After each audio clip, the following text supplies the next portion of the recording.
आपराधिक षड्यंत्र के दोषी होंगे और माननीय न्यायालय के उनके खिलाफ मुकदमा दर्ज होगा और निश्चित तौर पर इस मामले में उनको गिरफ्तारी हम लोग करेंगे और जेल भिजवाएंगे। हमारे साथ मौजूद है अनाया की मां।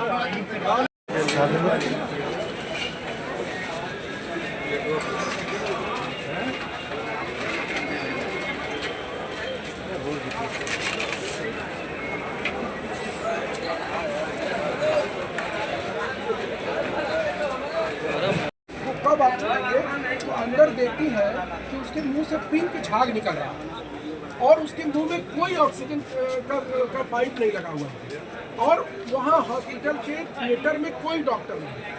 मतलब आप समझिए, एक माँ जब झांक करके देखती है ऑपरेशन थिएटर के अंदर तो उसको कई चीज़ें दिखाई देती हैं। पिंक कलर का झाग निकल रहा है, तो पिंक कलर का जो झाग निकलता है वह एनेस्थीसिया की ज़्यादा डोज हो जाने की वजह से निकलता है। ये हम लोगों ने जब पढ़ा और उस पर अध्ययन किया तो पता चला। उसके बाद वहाँ पर कोई ऑपरेशन थिएटर में कोई डॉक्टर नहीं, कोई उसको इंट्यूबेशन नहीं उसके मतलब उसके ऑक्सीजन के लिए, मतलब उसको ऐसे ही मरने के लिए ऑपरेशन थिएटर में छोड़ दिया गया।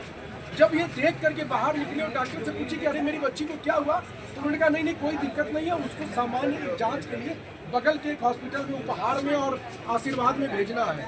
तो जब ये लोग उपहार और आशीर्वाद पहुंचने के लिए निकलते हैं तभी तक बच्ची को गोद में लेकर के उनके स्टाफ के लोग दौड़ते हुए नीचे आते हैं और जब ये माँ कहती है कि मेरी बच्ची के साथ हमको हॉस्पिटल में बैठ जाने, अरे एम्बुलेंस में बैठ जाने दीजिए, तो वो लोग उसको उसमें बैठने भी नहीं देते हैं।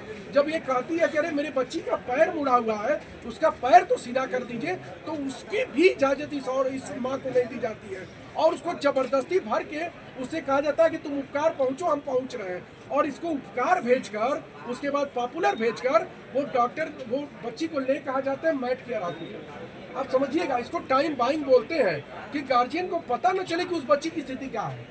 और जब ये बच्ची वहाँ पहुँच जाती है मैट केयर और उसके 7-8-10 मिनट के बाद जब ये लोग भागते हुए उनको जब एक स्टाफ के द्वारा बताया जाता है कि नहीं मैट केयर जाइए, तो ये लोग भागते हुए जब वहाँ पहुँचते हैं तो इनको एक कागज़ दे दिया जाता है जिस पर लिखा होता है कि आपकी बच्ची की हालत एकदम ख़राब है, उसकी ये हालत एनेस्थीसिया देने की वजह से हुई है, इस पर आप दस्तखत करिए और उसको कभी भी कुछ भी हो सकता है। अब आप समझ ही रहे हैं, कोई व्यक्ति क्या करेगा, हमारे आपके घर का कोई भी व्यक्ति होगा तो वो क्या करेगा, तुरंत दस्तखत करेगा। ये दस्तखत करती है, उसको ले जा कर के इमरजेंसी में जमा कर देते हैं, मतलब जमा ही कर देते हैं, क्योंकि पेशेंट को जिस प्रकार से रखा जाता है वो प्रक्रिया नहीं अपनाई जा रही है। उसके बाद डॉक्टर्स कहते हैं कि नहीं कोई बहुत दिक्कत नहीं है। एएसजी के हॉस्पिटल के डॉक्टर, मैट केयर के हॉस्पिटल के डॉक्टर्स कहते हैं कि स्थिति बहुत खराब है, कुछ भी हो सकता है। और ये सारी चीज़ें बाद में स्वीकार की गई उन लोगों के द्वारा। जब वो बच्ची मर जाती है और अगले दिन उसकी माँ रोते कलपते हुए जाती है कि मेरी बच्ची मरते समय उसकी स्थिति क्या थी, हम देखना चाहते हैं, हमको ऑपरेशन थिएटर का सीसीटीवी फुटेज दे दीजिए। उस समय इसके ऊपर आरोप लगाया जाता है इस माँ के ऊपर कि गुंडागर्दी करने और तोड़फोड़ करने आई है, पुलिस बुला ली जाती है। जब मैं पुलिस से बात करता हूँ और पुलिस को पूरी बात समझाता हूँ फ़ोन से, तब पुलिस उनसे कहती है कि आप सीसीटीवी फुटेज इनको दीजिए, तो वो लोग पुलिस के ऊपर भी आरोप लगा देते हैं। जब पत्रकार बंधु उनसे पूछने जाते हैं कि इस न्याय की लड़ाई में ये बहन अकेली लड़ रही है, आप सीसीटीवी फुटेज दीजिए हमको अंदर का, तो पत्रकार लोगों के ऊपर भी आरोप लगा देते हैं। जब नेता लोग प्रेस कॉन्फ्रेंस करके कहते हैं कि सीसीटीवी फुटेज दीजिए और इसमें आपकी लापरवाही है, आपके खिलाफ हम कार्रवाई करेंगे, तो नेताओं के ऊपर भी आरोप लगा देते हैं। जब अधिवक्ता के रूप में हम लोग लीगल नोटिस देते हैं तो तथाकथित अधिवक्ता के रूप में भी आरोप लगा देते हैं। अरे हैसियत है, एविडेंस है तो सामने से दीजिए ना जवाब। इनके परिवार के ऊपर भी आरोप लगा देते हैं कि आपके इनके परिवार के लोग पैसा मांगने आए। मतलब लोकतंत्र के चारों पिलर्स पे आरोप देंगे क्या नहीं। हम एविडेंस मांग रहे हैं कि साहब हमको कुछ मत करिए, हमको सिर्फ सीसीटीवी, ऑपरेशन थिएटर का सीसीटीवी फुटेज दे दी। इन्होंने तो यहाँ तक कहा कि अगर सीसीटीवी फुटेज आप दे देते हैं हमको, तो अगर कोई गलती भी आपके से हुई होगी तो आप हमसे माफ़ी मांग लेंगे, हम आपको माफ़ कर देंगे, क्योंकि मेरी बेटी तो थी। लेकिन 2 महीने का समय हो गया, 25 से ज़्यादा लीगल नोटिस, लेकिन ऑपरेशन थिएटर का फुटेज आज तक परिवार को नहीं दिया, एक भी सिंगल फुटेज नहीं दिया। फुटेज के अलावा क्या कहना था उनका कि फुटेज नहीं देंगे, अब नहीं दे रहे हैं, तो उसके अलावा क्या वो देना चाह रहे हैं? क्या उनका कहना ये था, उनका बहुत महत्वपूर्ण बात आपने पूछी, उनका कहना ये था कि सीसीटीवी फुटेज हमारे मुंबई के हेडक्वार्टर में उपलब्ध है, मतलब बाद में कई बार की बात, और वो न्यायालय के ही मांगने पर देगी। हम लोगों ने न्यायालय में मुकदमा दाखिल कर दिया, माननीय न्यायालय ने आदेश कर दिया उनके खिलाफ FIR दर्ज करने का। और एक मिनट जी जी, ये जो है डॉक्टर प्रत्युष रंजन जी जो SGI हॉस्पिटल के जो इंचार्ज है, जिन्होंने उससे बातचीत करके फ़ोन पे बहुत सारी बातें बताई, जिसकी सारी रिकॉर्डिंग, सारे एविडेंस हम लोगों के पास है। उसमें उन्होंने इतना कंट्राडिक्शन किया कि मैं आपको बता नहीं सकता। और एक जगह तो उन्होंने ये भी कह दिया है कि भाई अगर प्रत्युष अगर कार्तिकेय और पारस की जिम्मेदारी होगी तो वो लोग देखेंगे, हमसे मतलब ही नहीं। हाँ, और हम आपके रास्ते में नहीं आएंगे।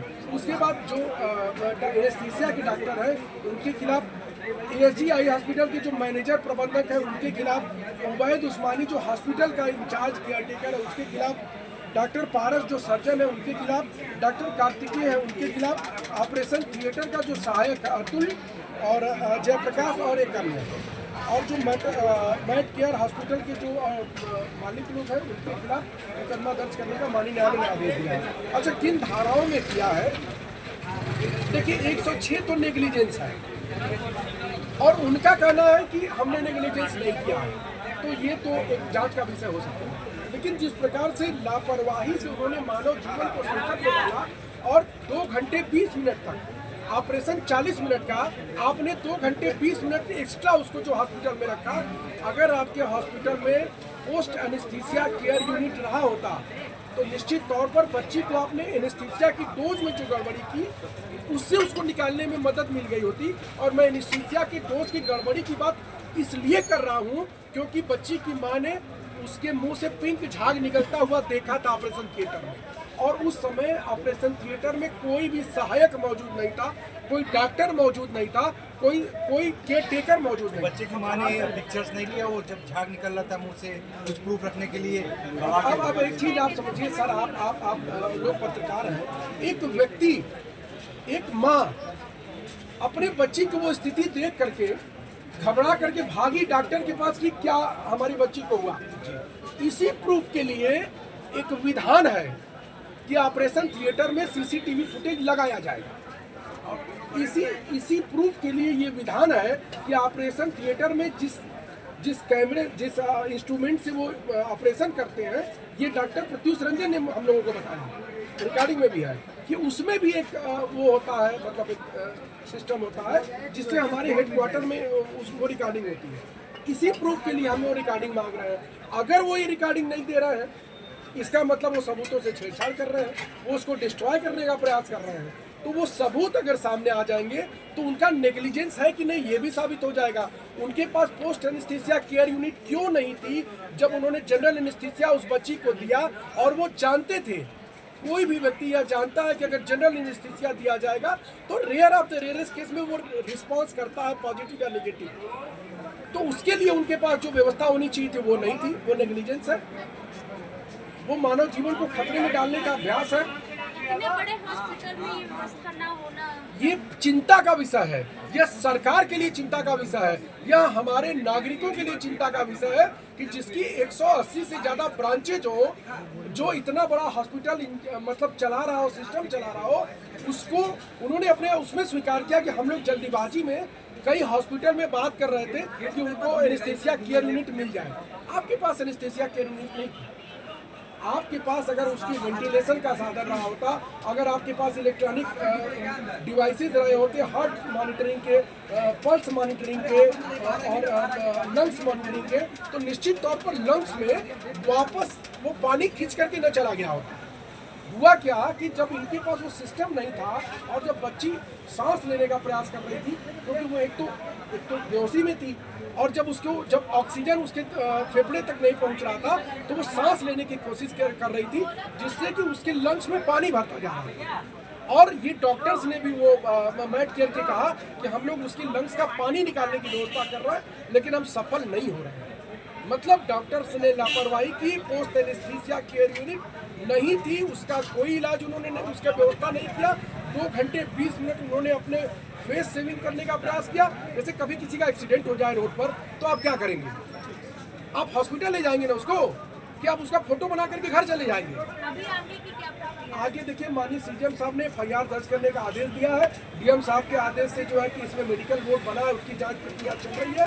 और उन्होंने जो सबके ऊपर अभी मैंने आरोप वाली बात बताई, उसमें भी एक मुकदमा उनके खिलाफ अभी पड़ा हुआ है अदालत में, उसमें भी अभी बयान अगले महीने जनवरी में लगा हुआ है। और एक और मुकदमा उनके खिलाफ, ये जो सरकारी योजना है। जांच के नहीं रहना चाहते हैं जी नहीं, देखिए ऐसा है कि जब Incoming call from Vinod Verma identified by Truecaller. व्यक्ति जो वादिनी की तरफ से ये विषय ये है कि एक 14 अक्टूबर को एक 7 साल की बच्ची के आंख की रेटिना के ऑपरेशन के लिए उसको एजी आई हॉस्पिटल ले जाए। वहां पर डॉक्टर्स ने पहले से बताया था, चूंकि 3 साल से इलाज चल रहा था, 3 साल से इलाज चल रहा था कि उसकी आंख के को ठीक करने के। जब वो बच्ची वहां जाती है तो डॉक्टर्स कहते हैं कि 40-50 मिनट 1 घंटे का ऑपरेशन है, और उस 1 घंटे के ऑपरेशन के बाद बच्ची बिल्कुल ठीक हो जाएगी, उसका आंख ठीक हो जाएगा। 3 घंटे तक वो ऑपरेशन थिएटर में रहती है। बाहर उसकी माँ इंतजार कर रही है बच्ची की, बाहर उसके पिता इंतजार कर रहे हैं। छोटा उसका भाई था, वो 4 साल का, वो भूख से तड़प रहा था, परेशान हो रहा था। लेकिन माँ बाप की बच्चा भाई हॉस्पिटल में, ऑपरेशन थिएटर में। लेकिन जब ये पूछने जाए, फोटो भेजी, जब ये पूछने जाती हैं अंदर की क्या मेरे बच्चे को कब आप छोड़ेंगे, तो अंदर देखती हैं कि उसके मुंह से पिंक झाग निकल रहा है, और उसके मुंह में कोई ऑक्सीजन का पाइप नहीं लगा हुआ है, और वहां हॉस्पिटल के थिएटर में कोई डॉक्टर नहीं। मतलब आप समझिए, एक माँ जब झांक करके देखती है ऑपरेशन थिएटर के अंदर, तो उसको कई चीजें दिखाई देती हैं। पिंक कलर का झाग निकल रहा है, तो पिंक कलर का जो झाग निकलता है वह एनेस्थेसिया की ज्यादा डोज हो जाने की वजह से निकलता है। ये हम लोगों ने जब पढ़ा और उस पर अध्ययन किया तो पता चला। उसके बाद वहां पर कोई ऑपरेशन थिएटर में कोई डॉक्टर नहीं, कोई उसको इंट्यूबेशन नहीं, उसके मतलब उसके ऑक्सीजन के लिए, मतलब उसको ऐसे ही मरने के लिए ऑपरेशन थिएटर में छोड़ दिया गया। जब ये देख करके बाहर निकले और डॉक्टर से पूछी कि अरे मेरी बच्ची को क्या हुआ, तो उन्होंने कहा नहीं कोई दिक्कत नहीं है, उसको सामान्य एक जांच के लिए बगल के एक हॉस्पिटल में उपहार में और आशीर्वाद में भेजना है। तो जब ये लोग उपहार और आशीर्वाद पहुंचने के लिए निकलते हैं, तभी तक बच्ची को गोद में लेकर के उनके स्टाफ के लोग दौड़ते हुए नीचे आते हैं। और जब ये माँ कहती है कि मेरी बच्ची के साथ हमको हॉस्पिटल में बैठ जाने, अरे एम्बुलेंस में बैठ जाने दीजिए, तो वो लोग उसको उसमें बैठने भी नहीं देते हैं। जब ये कहती है कि अरे मेरे बच्ची का पैर मुड़ा हुआ है, उसका पैर तो सीधा कर दीजिए, तो उसकी भी इजाजत इस माँ को नहीं दी जाती है, और उसको जबरदस्ती भर के उससे कहा जाता है कि तुम उपकार पहुंचो, हम पहुंच रहे हैं। और इसको उपकार भेजकर, उसके बाद पॉपुलर भेजकर वो बच्ची को ले कहा जाते हैं मैट केयर हॉस्पिटल। आप समझिएगा, इसको टाइम बाइंग बोलते हैं, कि गार्जियन को पता न चले कि उस बच्ची की स्थिति क्या है। और जब ये बच्ची वहां पहुंच जाती है मैट केयर, और उसके 7-8-10 मिनट के बाद जब ये लोग भागते हुए, इनको जब एक स्टाफ के द्वारा बताया जाता है कि नहीं मैट केयर जाइए, तो ये लोग भागते हुए जब वहां पहुंचते हैं तो इनको एक कागज दे दिया जाता है जिसपे लिखा होता है कि आपकी बच्ची की हालत एकदम खराब है, उसकी हालत एनेस्थेसिया देने की वजह से हुई है, इस पर आप दस्तखत करिए। और उसको कभी भी कुछ भी हो सकता है। अब आप समझ ही रहे हैं, कोई व्यक्ति क्या करेगा, हमारे आपके घर का कोई भी व्यक्ति होगा तो वो क्या करेगा, तुरंत दस्तखत करेगा। ये दस्तखत करती है, उसको ले जाकर के इमरजेंसी में जमा कर देते हैं, मतलब जमा ही कर देते हैं, क्योंकि पेशेंट को जिस प्रकार से रखा जाता है वो प्रक्रिया नहीं अपनाई जा रही थी। उसके बाद डॉक्टर्स कहते हैं कि नहीं कोई बहुत दिक्कत नहीं है। एएसजी के हॉस्पिटल के डॉक्टर, मैट केयर के हॉस्पिटल के डॉक्टर्स कहते हैं कि स्थिति बहुत खराब है, कुछ भी हो सकता है। और ये सारी चीजें बाद में स्वीकार की गई उन लोगों के द्वारा। जब वो बच्ची मर जाती है और अगले दिन उसकी माँ रोते कलपते हुए जाती है कि मेरी बच्ची मरते समय उसकी स्थिति क्या थी, हम देखना चाहते हैं, हमको ऑपरेशन थिएटर का सीसीटीवी फुटेज दे दीजिए। उस समय इसके ऊपर आरोप लगाया जाता है, इस माँ के ऊपर, कि गुंडागर्दी करने और तोड़फोड़ करने आई है, पुलिस बुला ली जाती है। जब मैं पुलिस से बात करता हूं और पुलिस को पूरी बात समझाता हूं फोन से, तब पुलिस उनसे कहती है कि आप सीसीटीवी फुटेज इनको दीजिए, तो वो लोग पुलिस के ऊपर भी आरोप लगा देते हैं। जब पत्रकार बंधु उनसे पूछने जाते हैं कि इस न्याय की लड़ाई में ये बहन अकेली लड़ रही है, आप सीसीटीवी फुटेज दीजिए हमको अंदर का, तो पत्रकार लोगों के ऊपर भी आरोप लगा देते हैं। जब नेता लोग प्रेस कॉन्फ्रेंस करके कहते हैं कि सीसीटीवी फुटेज दीजिए और इसमें आपकी लापरवाही है, आपके खिलाफ हम कार्रवाई करेंगे, तो नेताओं के ऊपर भी आरोप लगा देते हैं। जब अधिवक्ता के रूप में हम लोग लीगल नोटिस देते हैं तो तथाकथित अधिवक्ता के रूप में भी आरोप लगा देते हैं। अरे हैसियत है, एविडेंस है तो सामने से दीजिए ना जवाब। इनके परिवार के ऊपर भी आरोप लगा देते हैं कि आपके इनके परिवार के लोग पैसा मांगने आए थे। मतलब लोकतंत्र के चारों पिलर्स पे आरोप देंगे क्या? नहीं, हम एविडेंस मांग रहे हैं कि साहब हमको कुछ मत करिए, हमको सिर्फ सीसीटीवी फुटेज, ऑपरेशन थिएटर का सीसीटीवी फुटेज दे दीजिए। इन्होंने तो यहां तक कहा कि अगर सीसीटीवी फुटेज आप दे देते हैं हमको, तो अगर कोई गलती भी आपके से हुई होगी तो आप हमसे माफी मांग लेंगे तो हम आपको माफ कर देंगे, क्योंकि मेरी बेटी तो गई। लेकिन 2 महीने का समय हो गया, 25 से ज्यादा लीगल नोटिस, लेकिन ऑपरेशन थिएटर का फुटेज आज तक परिवार को नहीं दिया, एक भी सिंगल फुटेज नहीं दिया गया। फुटेज के अलावा क्या कहना था उनका कि फुटेज नहीं देंगे, अब नहीं दे रहे हैं, तो उसके अलावा क्या वो देना चाह रहे हैं? क्या नहीं, उनका कहना ये था, उनका बहुत महत्वपूर्ण बात आपने पूछी। उनका कहना ये था कि सीसीटीवी फुटेज हमारे मुंबई के हेडक्वार्टर में उपलब्ध है, मतलब बाद में कई बार की बात, और वो न्यायालय के ही मांगने पर देगी। हम लोगों ने न्यायालय मुकदमा दाखिल कर दिया, माननीय न्यायालय ने आदेश कर दिया उनके खिलाफ FIR दर्ज करने का। और 1 मिनट जी जी, ये जो है डॉक्टर प्रत्यूष रंजन जी जो SGI हॉस्पिटल के जो इंचार्ज है, जिन्होंने उससे बातचीत करके फोन पे बहुत सारी बातें बताई, जिसकी सारी रिकॉर्डिंग, सारे एविडेंस हम लोगों के पास है। उसमें उन्होंने इतना कंट्राडिक्शन किया कि मैं आपको बता नहीं सकता। और एक जगह तो उन्होंने ये भी कह दिया है कि भाई अगर प्रत्यूष अगर कार्तिकेय और पारस की जिम्मेदारी होगी तो वो लोग देखेंगे, हमसे मतलब यही ना। हाँ, और हम आपके रास्ते में नहीं आएंगे। उसके बाद जो एनेस्थीसिया के डॉक्टर है उनके खिलाफ, SGI हॉस्पिटल के जो मैनेजर प्रबंधक है उनके खिलाफ, उबैद उस्मानी जो हॉस्पिटल का इंचार्ज केयरटेकर है उसके खिलाफ, डॉक्टर पारस जो सर्जन है उनके खिलाफ, डॉक्टर कार्तिकेय है उनके खिलाफ, ऑपरेशन थिएटर का जो सहायक है अतुल और जयप्रकाश और एक अन्य, और जो मैट केयर हॉस्पिटल के जो मालिक लोग हैं उनके खिलाफ मुकदमा दर्ज करने का माननीय न्यायालय ने आदेश दिया। अच्छा, किन धाराओं में किया है? देखिए, 106 तो नेग्लिजेंस है और उनका कहना है कि हमने नेग्लिजेंस नहीं किया है, तो ये तो एक जांच का विषय हो सकता है। लेकिन जिस प्रकार से लापरवाही से उन्होंने मानव जीवन को संकट में डाला और 2 घंटे 20 मिनट तक, ऑपरेशन 40 मिनट का, आपने 2 घंटे 20 मिनट एक्स्ट्रा उसको जो हॉस्पिटल में रखा। अगर आपके हॉस्पिटल में पोस्ट एनेस्थीसिया केयर यूनिट रहा होता तो निश्चित तौर पर बच्ची को आपने एनेस्थीसिया की डोज में जो गड़बड़ी की उससे उसको निकालने में मदद मिल गई होती। और मैं एनेस्थीसिया के डोज की गड़बड़ी की बात इसलिए कर रहा हूं क्योंकि बच्ची की मां ने उसके मुंह से पिंक झाग निकलता हुआ देखा था ऑपरेशन थिएटर में, और उस समय ऑपरेशन थिएटर में कोई भी सहायक मौजूद नहीं था, कोई डॉक्टर मौजूद नहीं था, कोई केयर टेकर मौजूद नहीं। बच्चे की मां ने पिक्चर्स नहीं लिया वो जब झाग निकल रहा था मुंह से, कुछ प्रूफ रखने के लिए? अब एक चीज आप समझिए सर, आप लोग पत्रकार हैं, एक व्यक्ति, एक माँ अपने बच्ची की वो स्थिति देख करके घबरा करके भागी डॉक्टर के पास कि क्या हमारी बच्ची को हुआ। इसी प्रूफ के लिए एक विधान है कि ऑपरेशन थिएटर में सीसीटीवी फुटेज लगाया जाएगा। इसी प्रूफ के लिए ये विधान है कि ऑपरेशन थिएटर में जिस कैमरे, जिस इंस्ट्रूमेंट से वो ऑपरेशन करते हैं, ये डॉक्टर प्रत्यूष रंजन ने हम लोगों को बताया, रिकॉर्डिंग में भी है कि उसमें भी एक वो होता है, मतलब एक सिस्टम होता है जिससे हमारे हेडक्वार्टर में वो रिकॉर्डिंग होती है। इसी प्रूफ के लिए हम वो रिकॉर्डिंग मांग रहे हैं। अगर वो ये रिकॉर्डिंग नहीं दे रहे हैं, इसका मतलब वो सबूतों से छेड़छाड़ कर रहे हैं, वो उसको डिस्ट्रॉय करने का प्रयास कर रहे हैं। तो वो सबूत अगर सामने आ जाएंगे तो उनका नेग्लिजेंस है कि नहीं ये भी साबित हो जाएगा। उनके पास पोस्ट एनेस्थीसिया केयर यूनिट क्यों नहीं थी जब उन्होंने जनरल एनेस्थीसिया उस बच्ची को दिया? और वो जानते थे, कोई भी व्यक्ति यह जानता है कि अगर जनरल एनेस्थीसिया दिया जाएगा तो rare of the rarest case में वो रिस्पॉन्स करता है, पॉजिटिव या नेगेटिव।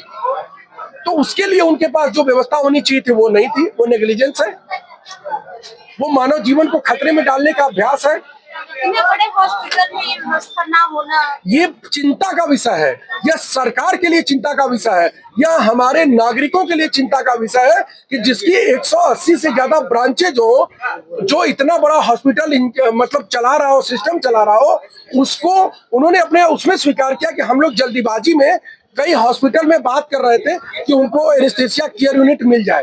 आपके पास एनेस्थीसिया केयर यूनिट नहीं, आपके पास अगर उसके वेंटिलेशन का साधन रहा होता, अगर आपके पास इलेक्ट्रॉनिक डिवाइसेस रहे होते, हार्ट मॉनिटरिंग के, पल्स मॉनिटरिंग के और लंग्स मॉनिटरिंग के, तो निश्चित तौर पर लंग्स में वापस वो पानी खींच करके न चला गया होता। हुआ क्या कि जब इनके पास वो सिस्टम नहीं था और जब बच्ची सांस लेने का प्रयास कर रही थी, क्योंकि वो एक तो बेहोशी में थी, और जब ऑक्सीजन उसके फेफड़े तक नहीं पहुंच रहा था, तो वो सांस लेने की कोशिश कर रही थी, जिससे कि उसके लंग्स में पानी भरता जा रहा था। और ये डॉक्टर्स ने भी वो मैट केयर के कहा कि हम लोग उसकी लंग्स का पानी निकालने की व्यवस्था कर रहे हैं, लेकिन हम सफल नहीं हो रहे हैं। मतलब डॉक्टर्स ने लापरवाही की, पोस्ट एनेस्थीसिया केयर यूनिट नहीं थी, उसका कोई इलाज उन्होंने उसका व्यवस्था नहीं किया। 2 घंटे 20 मिनट उन्होंने अपने फेस सेविंग करने का प्रयास किया। जैसे कभी किसी का एक्सीडेंट हो जाए रोड पर, तो आप क्या करेंगे? आप हॉस्पिटल ले जाएंगे ना उसको, कि आप उसका फोटो बना करके घर चले जाएंगे? अभी आगे की क्या प्रक्रिया? आगे देखिए, माननीय सीएम साहब ने FIR दर्ज करने का आदेश दिया है। डीएम साहब के आदेश से जो है कि इसमें मेडिकल बोर्ड बना है, उसकी जांच प्रक्रिया चल रही है। और उन्होंने जो सबके ऊपर अभी मैंने आरोप वाली बात बताई, उसमें भी एक मुकदमा उनके खिलाफ अभी पड़ा हुआ है अदालत में, उसमें भी अभी बयान अगले महीने जनवरी में लगा हुआ है। और एक और मुकदमा उनके खिलाफ, ये जो सरकारी योजना थी, उसमें लिखा है कि आप उस जांच के में रहना चाहते हैं जी। ये किस तरह? नहीं, देखिए, ऐसा है कि जब हम लोग मेडिकल बोर्ड बनाने की मांग कर रहे थे, तो एक स्वतंत्र व्यक्ति जो वादिनी की तरफ से इस विषय का जानकार हो, वह उस बोर्ड में या उस जगह पे उपस्थित रह सकता है। यह कानून भी है, अगर निष्पक्ष पारदर्शिता के साथ ट्रायल किया जाना है या जांच किया जाना है तो। इसीलिए परिवादिनी ने यह मांग किया था कि उसके अधिवक्ता भी वहां पर रहेंगे। तो हम लोग सब लोग उनके अधिवक्ता हैं, लेकिन चूंकि भाई एक मेरा ही नाम उसमें चला गया था कि ये वहां रहे, बाकी हम सारे लोग ही इस पूरे मामले को देखें। ये फॉर्म दिया गया हमें, उस पे लिखा हुआ था कि मेरी बच्ची की कंडीशन बहुत खराब है, ये जो भी उसको सांस लेने में बहुत दिक्कत हो रही है, उसके लंग्स में पूरी तरीके से पानी भर चुका है और इस वजह से उसको वेंटिलेटर पे रखा जा रहा है। कुछ भी हो सकता है, इसकी जिम्मेदारी हमारी नहीं होगी। ये करने के बाद जब उसके बाद हमने डॉक्टर से रिक्वेस्ट की कि एक बार मेरे बच्चे को देखने तो दीजिए हमें, तो हमें और उसके पापा को अंदर भेजा गया। बोला कि सिर्फ पेरेंट्स ही अलाउ है और कोई नहीं जा सकता है। जब हम और उसके पापा अंदर गए देखने, उस टाइम वो होश में आई थी। हमें देखते चारों तरफ से उसके डॉक्टर्स थे, तो वो जाहिर सी बात, इतनी छोटी बच्ची थी तो डर भी रही होगी। उसने मेरे तरफ हाथ बढ़ाया, इशारा किया, उसके पास गए। उसकी ऐसी कंडीशन थी कि उसके फादर की हिम्मत भी नहीं हुई उसके पास जाने की। हम गए, जब उसका हाथ पकड़ा तो उसका हाथ एकदम बर्फ जैसा ठंडा था। हमने डॉक्टर से कहा कि नहीं, वो होश में आई थी, उसने हाथ बढ़ाया था मेरी तरफ। हम गए, उसका हाथ पकड़े कि सर इतना ज्यादा ठंडा क्यों है उसका हाथ? उन्होंने कहा कि उसका BP एकदम लो है और उसकी हार्ट बीट 180। मैंने मुझे मशीन से समझाया कि क्या हुआ है और उसके मुंह से लगातार झाग निकल रहा था। तो मैंने डॉक्टर से कहा कि इसके मुंह से झाग क्यों निकल रहा था ज्यादा? तो उन्होंने कहा कि ये झाग इस वजह से निकल रहा है क्योंकि उसके लंग्स में पूरी तरीके से पानी भर चुका है और हम लोग उसको निकालने की कोशिश कर रहे हैं, लेकिन सक्सेस नहीं हो रहा है। वो अपने आप पानी फिर से भरता जा रहा है उसके लंग्स में पानी। फिर उसके बाद हम लोग बाहर चले गए, तो वो डॉक्टर, वहाँ के डॉक्टर पारस, जिन्होंने सर्जरी की थी, और डॉक्टर प्रत्युष रंजन जो वहाँ के हेड है, वो आए। उन्होंने कहा कि मैंने लोग उनसे रोने लगे कि ऐसा क्या हुआ है, क्यों ऐसा हुआ? तो कह रहे कि कोई घबराने वाली बात नहीं, ऐसा हो जाता है, कोई दिक्कत नहीं है। वेंटिलेटर का मतलब वही नहीं होता जो आप लोग समझ रहे हैं। वेंटिलेटर का मतलब वही नहीं होता। आप लोग बिल्कुल निश्चित रहिए, सुबह तक आपकी बच्ची डिस्चार्ज हो जाएगी। फिर उसके बाद जब थोड़ी देर के बाद फिर हम जब अंदर गए डॉक्टर से मिलने, तो हमने उनसे कहा, तो उन्होंने कहा कि किसने आपसे कहा है कि वेंटिलेटर का मतलब वही नहीं होता है? तो डॉक्टर से ऐसे बोल के गए, कह रही कि क्या आप लोग को इतना समझ नहीं है कि वेंटिलेटर का मतलब क्या है? जब लास्ट स्टेज पे होते हैं तभी वेंटिलेटर पे रखा जाता है। मैंने उनसे फिर उसके बाद पूछा कि ये बताइए मेरी बच्ची ठीक हो जाएगी बच्चे की नहीं?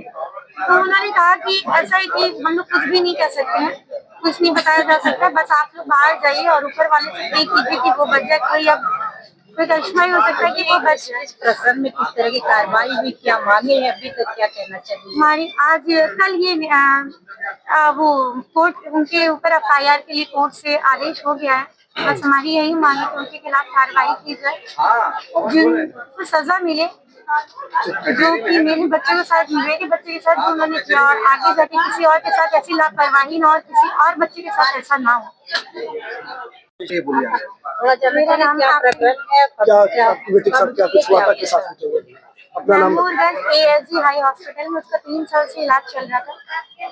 पिछले 14 अक्टूबर को उसकी आँख की रेटिना डिटैचमेंट की सर्जरी की। इसके दौरान उसकी मतलब मेरी बच्ची बिल्कुल मेंटली फिजिकली स्वस्थ थी, बिल्कुल अच्छे से गई। उसने अपना कॉस्ट्यूम खुद से पहन कर गई थी, ऑपरेशन थिएटर के अंदर वो खुद से पहन कर गई थी।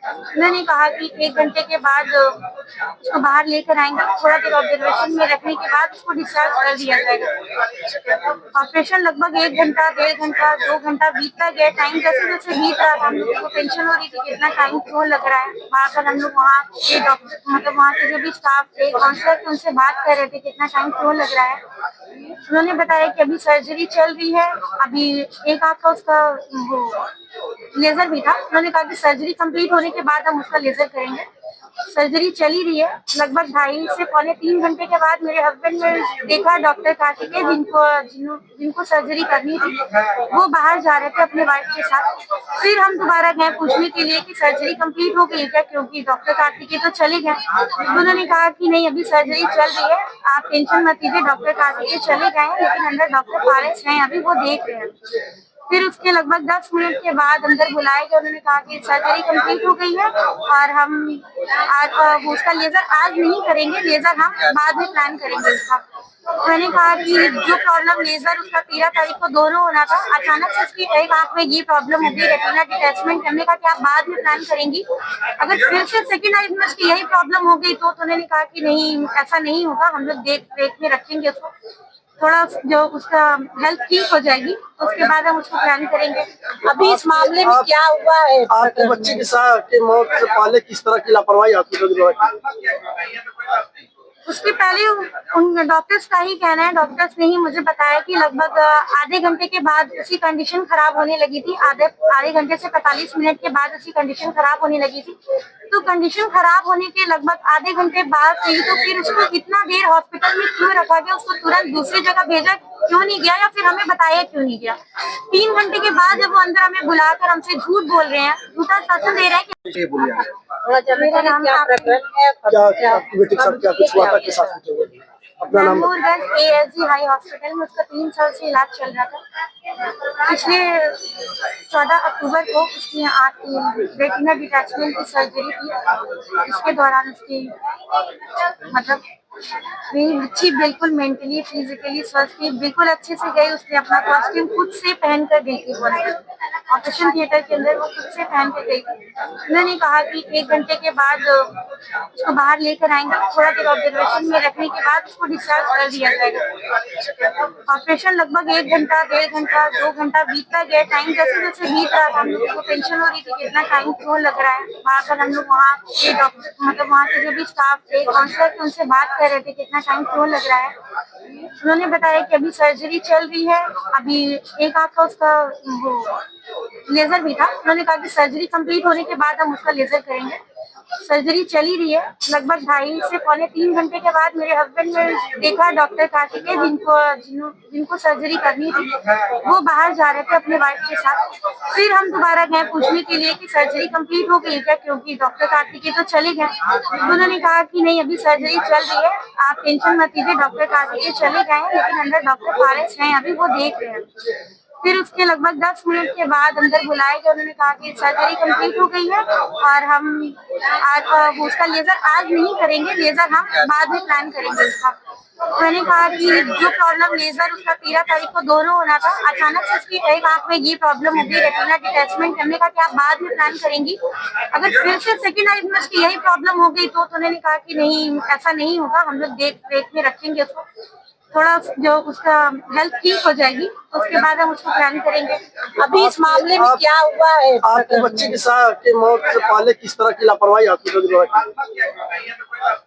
उसके पहले उन डॉक्टर्स का ही कहना है, डॉक्टर्स ने ही मुझे बताया कि लगभग आधे घंटे के बाद उसकी कंडीशन खराब होने लगी थी। आधे घंटे से 45 मिनट के बाद उसकी कंडीशन खराब होने लगी थी। तो कंडीशन खराब होने के लगभग आधे घंटे बाद से ही तो फिर उसको इतना देर हॉस्पिटल में क्यों रखा गया, उसको तुरंत दूसरी जगह भेजा क्यों नहीं गया, या फिर हमें बताया क्यों नहीं गया। 3 घंटे के बाद जब वो अंदर हमें बुलाकर हमसे झूठ बोल रहे हैं, झूठा शासन दे रहे हैं कि एक फॉर्म दिया गया हमें, उस पे लिखा हुआ था कि मेरी बच्ची की कंडीशन बहुत खराब है, ये जो भी उसको सांस लेने में बहुत दिक्कत हो रही है, उसके लंग्स में पूरी तरीके से पानी भर चुका है और इस वजह से उसको वेंटिलेटर पे रखा जा रहा है। कुछ भी हो सकता है, तो इसकी जिम्मेदारी हमारी नहीं होगी। ये करने के बाद जब फिर उसके बाद हमने डॉक्टर से रिक्वेस्ट की एक बार मेरे बच्चों को देखने तो दीजिए हमें, तो हमें और उसके पापा को अंदर भेजा गया। बोला कि सिर्फ पेरेंट्स ही अलाउ है और कोई नहीं जा सकता है। जब हम और उसके पापा अंदर गए देखने, उस टाइम वो होश में आई थी। हमें देखते चारों तरफ से उसके डॉक्टर्स थे, तो वो जाहिर सी बात इतनी छोटी बच्ची थी तो डर भी रही होगी। उसने मेरे तरफ हाथ बढ़ाया, इशारा किया, उसके पास गए। उसकी ऐसी कंडीशन थी कि उसके फादर की हिम्मत भी नहीं हुई उसके पास जाने की। हम गए, जब उसका हाथ पकड़ा, उसका हाथ एकदम बर्फ जैसा ठंडा था। हमने डॉक्टर से कहा कि नहीं, वो होश में आई थी, उसने हाथ बढ़ाया था मेरे तरफ। हम गए, उसका हाथ पकड़े कि सर इतना ज्यादा ठंडा क्यों है इसका हाथ। उन्होंने कहा कि इसका बीपी एकदम लो है और उसकी हार्ट रेट 180। मैंने मुझे समझाया कि क्या हुआ है और उसके मुंह से लगातार झाग निकल रहा था। तो मैंने डॉक्टर से कहा कि इसके मुंह से झाग क्यों निकल रहा था ज्यादा। तो उन्होंने कहा कि ये झाग इस वजह से निकल रहा है क्योंकि उसके लंग्स में पूरी तरीके से पानी भर चुका है और हम लोग उसको निकालने की कोशिश कर रहे हैं, लेकिन सक्सेस नहीं हो रहा है। वो अपने आप पानी फिर से भरता जा रहा है उसके लंग्स में पानी। फिर उसके बाद हम लोग बाहर चले गए, तो वो डॉक्टर, वहाँ के डॉक्टर पारस जिन्होंने सर्जरी की थी और डॉक्टर प्रत्युष रंजन जो वहाँ के हेड है, वो आए। उन्होंने कहा कि लोग उनसे रोने लगे कि ऐसा क्या हुआ है, क्यों ऐसा हो गया। तो कह रहे कि कोई घबराने वाली बात नहीं है, ऐसा हो जाता है, कोई दिक्कत नहीं है। वेंटिलेटर का मतलब वही नहीं होता जो आप लोग समझ रहे हैं। वेंटिलेटर का मतलब वही नहीं होता। आप लोग बिल्कुल निश्चित रहिए, सुबह तक आपकी बच्ची डिस्चार्ज हो जाएगी। फिर उसके बाद जब थोड़ी देर के बाद फिर हम जब अंदर गए डॉक्टर से मिलने, तो हमने उनसे कहा, तो उन्होंने कहा कि किसने आपसे कहा है कि वेंटिलेटर का मतलब वही नहीं होता है। क्या डॉक्टर ऐसे बोल के गए, कह रहे कि क्या आप लोग को इतना समझ नहीं है कि वेंटिलेटर का मतलब क्या है। जब लास्ट स्टेज पे होते हैं तभी वेंटिलेटर पे रखा जाता है। मैंने उनसे फिर उसके बाद पूछा कि ये बताइए मेरी बच्ची ठीक हो जाएगी बच्चे की नहीं।